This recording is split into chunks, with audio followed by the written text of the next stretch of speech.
Bonjour à tous et bienvenue dans cette nouvelle vidéo sur le développement d'applications Flutter. Aujourd'hui, je vais aborder le sujet des animations grâce à Flutter. Donc, dans le développement d'applications modernes, les animations et les effets visuels qu'on peut avoir sur nos applications, c'est vraiment très important. C'est ce qui permet d'avoir une application propre, moderne et qui fait pro. Et donc, aujourd'hui, je vais vous montrer comment en implémenter très facilement dans vos applications grâce à Flutter. Et pour mettre ça en place, on va utiliser un package et un site qui s'appelle Lottie, sur lesquels on va pouvoir retrouver plein d'animations de très bonne qualité, comme celles que vous pouvez voir à l'écran actuellement. Et donc pour commencer, comme d'habitude, je vais nettoyer un petit peu le projet Flutter de base. Je retire la homepage pour la mettre dans un fichier séparé. Je nettoie le fichier .dart, main.dart.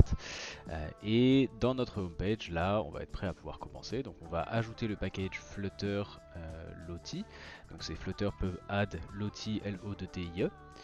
Et en fait, c'est ce package qui va nous permettre d'aller charger des animations depuis la banque de données de Lottie. Je vous montrerai le site juste après. Donc dans notre page, on va juste rajouter un scaffold avec en body un center et en enfant un Lottie.network. Et en fait, on va aller chercher le lien d'une animation.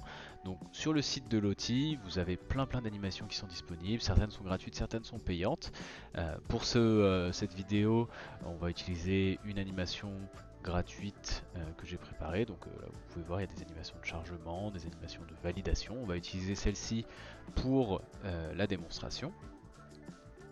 Et donc sur Lottie, vous pouvez récupérer un lien de cette manière et ensuite l'utiliser justement dans notre objet Lottie.network. Donc on copie le lien, on le rajoute ici en argument du point network. On n'oublie pas de rajouter les guillemets.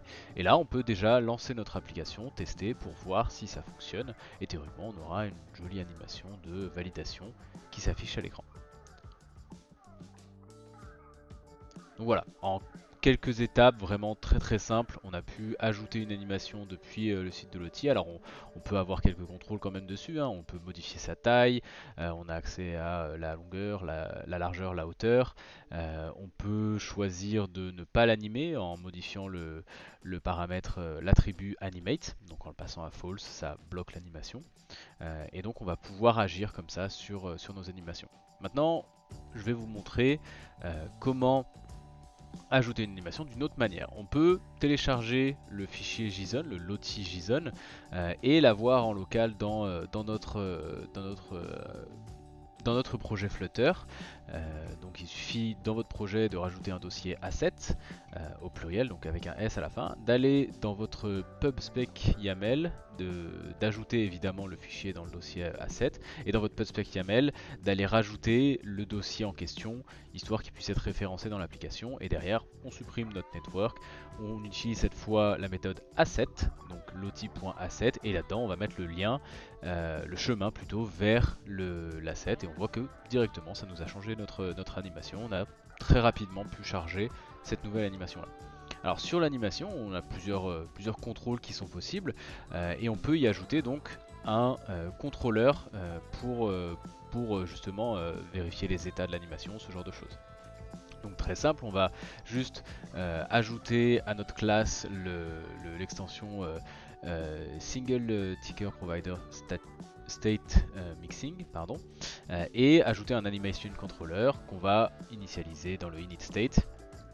Donc pour pouvoir initialiser ça, on le déclare en tant qu'animation controller, on lui spécifie la synchronisation verticale et une durée par défaut qu'on voudrait mettre. Et on n'oublie pas de dispose le contrôleur dans la fonction dispose.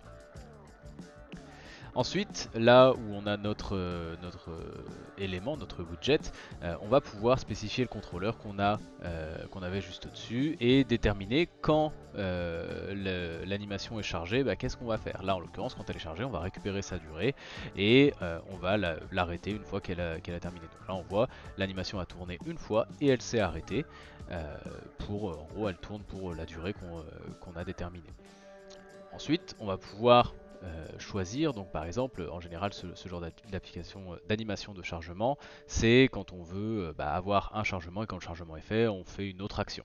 Et donc pour pouvoir vérifier ça, on va ajouter un status listener sur notre contrôleur, vérifier là en l'occurrence si l'animation est complétée et dans ce cas-là, on va modifier notre booléen isLoader qui va du coup nous servir après dans notre widget. En fonction de ce statut-là, en fonction de ce booléen-là, on va soit afficher du texte, soit afficher l'animation. Et donc là, l'animation va tourner une fois et théoriquement nous afficher le bon texte car elle s'est terminée. Et c'est comme ça qu'on va pouvoir à chaque fois contrôler est-ce que on a eu un chargement qui s'est terminé, est-ce qu'on a eu une animation qui s'est faite en entière, et derrière pouvoir aller enchaîner sur d'autres éléments, d'autres visuels.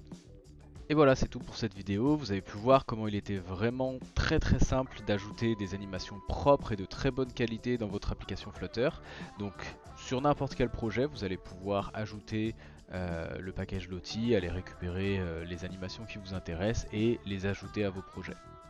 Si vous voulez aller plus loin, n'hésitez pas à aller regarder les autres vidéos de ma chaîne. Quant à moi, je vous dis à plus tard dans une prochaine vidéo.